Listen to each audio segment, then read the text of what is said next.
Tani, me thënë të vërtetën, unë nuk e di sa ka qenë prodhimtaria i viteve 80-90, për krahasuar me vitet 90-2000, 2020.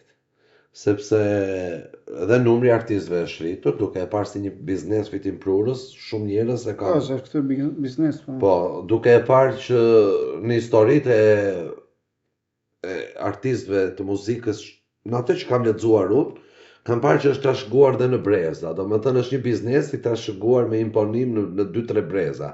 Dhe normal që është i puna se pemës, në momentin që ti e vadit dhe ujtë, ajo do të çeli lule, do të çeli derisa në momentin që do vjetërohet. Por në momentin që vjetërohet ndonjëherë nxjerr prodhime më të mira, sekondër mund të nxjerrë edhe prodhime, shumë pak prodhime. Njerëzit janë për komercial, janë të lëvizshëm. Mos harrojmë se jeta tani është më e papërgjegjshme. Njerëzit janë